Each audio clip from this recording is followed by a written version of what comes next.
I don't really like the way my hair looks right now, so I'm just gonna wear a hat. I watched Christopher Nolan's Odyssey recently with Matt Damon and all these A-list actors. And I gotta say, I didn't really know what I was like expecting. I mean, I did kind of anticipate that it was gonna be like a good movie because it's Christopher Nolan and all the trailers look really promising. But damn, that blew my expectations away. This was actually a really good movie. This might be, dare I say, my favorite movie that I've seen this year so far. What even came out? There's Project Hail Mary, a bunch of superhero shit like Supergirl and all that shit. I don't even like. I have such a bad memory. This is actually very surprising to see because a lot of the movies that are coming out this year, they're either part of like a big franchise or like a sequel or like animated movies, like Minions and all that stuff. And the two biggest movies that have come out this year have been like original like ideas, like Project Hail Mary and The Odyssey. Like those are the two biggest movies that came out this year, and I gotta say like Odyssey like really blew me away. Now I haven't really like engaged in the story of Homer's Odyssey since like fucking high school. I don't even remember like what grade. I was like pretty young. I was like a sophomore. I was like a sophomore in high school, reading Little Homer's Odyssey. And yeah, I thought it was pretty cool. I did think it was pretty epic. I didn't really think about it that much like after. Actually, one thing I did like remember from my English class when we were learning about the Odyssey was that my teacher showed me like a clip of I don't even remember like what movie it was, but yeah, it was like a movie that goes over like the Odyssey or just like the Troy, like the taking over of like Troy with like the Trojan horse and all that shit.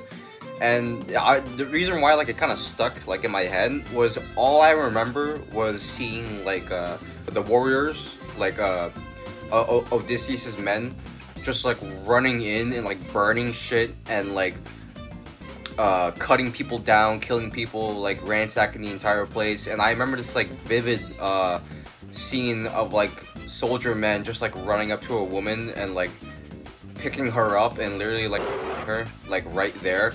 And I was like a sophomore in high school. I was like watching that shit. I was like, holy shit! Like I literally had like a visceral reaction like in my stomach. Like I felt like a black hole in my stomach. I was like, oh, I didn't like that at all. And my English teacher was like, yeah, that's how it really happened. Everyone kind of plays it up to be epic. But no, it was literally like the worst like shit possible. But yeah, that's kind of all I remember from like high school. I haven't really engaged in the material for like so long, and so I'm kind of glad I was going into this movie like pretty fresh. Of course, I know like some like story beats, but all in all, this is like a new experience, and I am so glad that this movie was able to remind me of just how like epic and grand this story is.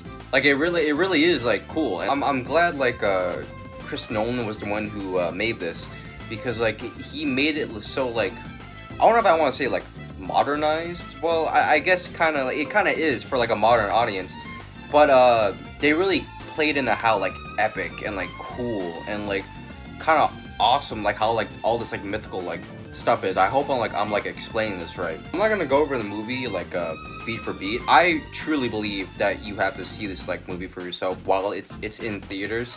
It's like a 3-hour movie, but it totally doesn't feel like 3 hours. Like the time flies so fast, and it's just like it just sucks you in. Like I don't think there was ever like a moment in the movie where I kind of like zoned out. Like if that makes sense. Like I was like so locked in. There wasn't a part where I was just like kind of like bored. I was like, man, this is a pretty long fucking movie. Like no, I was like entranced. I was like watching it, and I was like, holy shit. I went to see this movie when I was in like the Philippines, and I can put some pictures up. But like we went to this like Tempur-Pedic cinema, which basically instead of movie seats, every seat was like a bed. So I was like lying down, like lounging, and it was actually like I think I watched like the Dolby version or like the IMAX version, and it had like this like big ass screen, and that's honestly like the way like you kind of have to see it. I know he made the movie shooting like IMAX cameras, and like the movie's kind of made for IMAX, which I think is a little unfortunate because not everyone can see IMAX or has access to IMAX theaters. Fortunately, I was able to see it in all of its beauty and splendor. But if you're going to see like a regular screening, it really does like cut off like a lot of the screen, and you do kind of miss out on that, which is a little unfortunate. All of the coloring, all of the cinematography was so beautiful.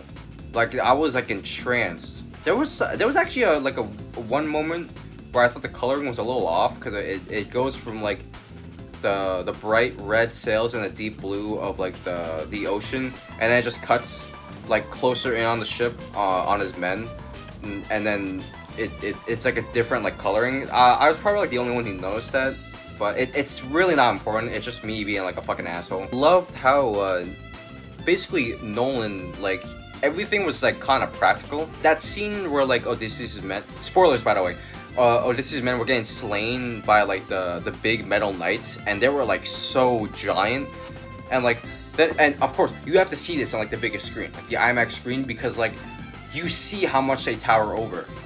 And I thought it was just like a little camera trick, and like he did use camera tricks, but like no, Matt Damon's stunt double was like 4 feet tall, and then the actors who played the knights were like 8 feet tall. So it was literally like real life, like they were like towering over these people, and I was like, holy shit, like it's actually like kind of scary, but it's so damn cool. Even the Cyclops, I learned like that was fucking practical. That look, of course, it's not like it's CG.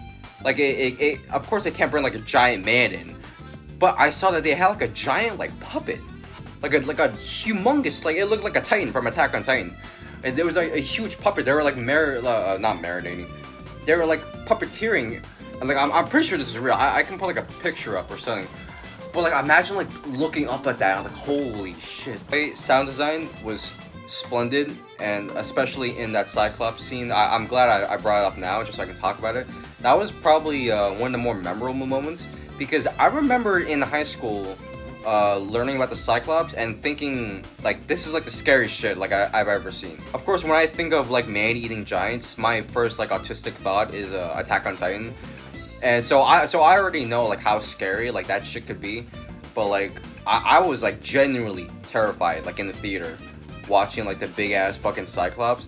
Like there was a certain point where I felt like my heart pounding. I was like, oh my god, what the fuck. And one moment I see a lot of people talking about was when they stab the Cyclops' eye, and like he's screaming, and it's so ear piercing. Like you feel this, it's so loud, you like feel like the sound like moving like in your body.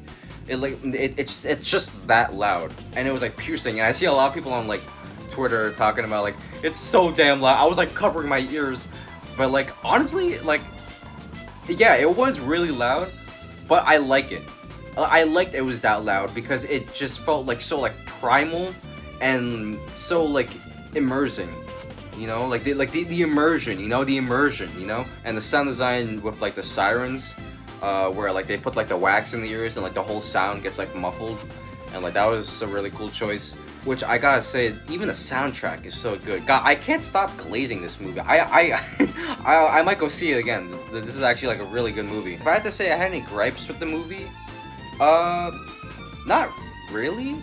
I mean, I feel like I have to go see it again to see if there's anything I don't like. I see a lot of people complain that they left out like a bunch of stuff or like certain aspects of the original like story that Homer wrote. And I can kind of see where you're coming from, because that is a really like well written and smart story. Everything kind of like coincides with each other. Everything comes back later in the story, and it's very like well done. It really is kind of like a perfect story for like from that time. So I can see where they're coming from, but then again, you can't really like put everything into a movie. Like the movie's already like 3 hours long.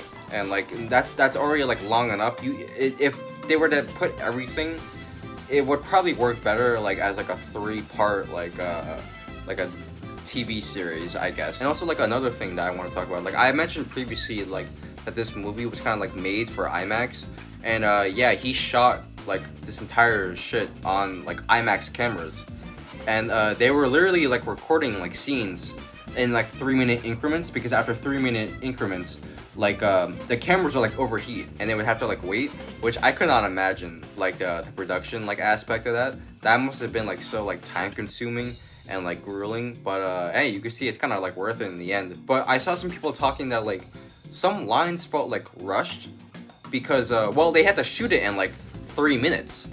So like some people had like pacing issues. Like some lines just felt like it was a little too fast, and like they wanted like scenes to kind of like play out, and some scenes that kind of get like cut a little too fast because like they're shooting in 3 minutes, which I didn't really think I noticed too much. But I definitely have to go and rewatch it. And of course, a lot of the symbolism and the way they like portray like the gods, they don't really seem like this like grand thing. They really kind of like blend in, and they are just like regular people, which kind of makes it a little more like intimidating. Like you never really know like who you're gonna run into, and they're gonna like fuck you up and smite you down, because like these gods are like kind of just like, they look like regular people. I feel like I'm kind of rambling at this point. Before I finish up, I just want to say Tom Holland, yeah, you can act. I can really see you can act now. You're not just Spider-Man. Robert Pattinson always steals the show. Somebody get these beggars out of here! I can't stress this enough. If you have the ability to watch this in a movie theater, even if it's not IMAX, you kind of have to see it. It's one of those movies where like you have to see it like in theaters while it's out. And I just love it when a movie is like so like impactful and so good that it's actually got people like going back and like buying the Odyssey books and like reading like the Odyssey. Like I kind of feel like doing that too. I really enjoyed the story, and I think it's actually like I'm so glad it reminded me of how epic and grand it was, because now I feel like going out and like buying a book and like reading like the Odyssey. Yeah, that's all I really wanted to say. I kind of just want to get this out, a little quickie review of how much I enjoyed this movie, and I keep thinking about this movie, like, to be honest, like ever since like I saw it. But yeah, if you haven't seen this movie yet, go see it. Go do yourself a favor, and like if you can get the IMAX. I don't know if you want to do the 40X. That's actually really kind of like scary. The chair is gonna be moving while like you're out at sea with Odysseus. Good job, Nolan. Good job, Homer. Good job, everyone involved.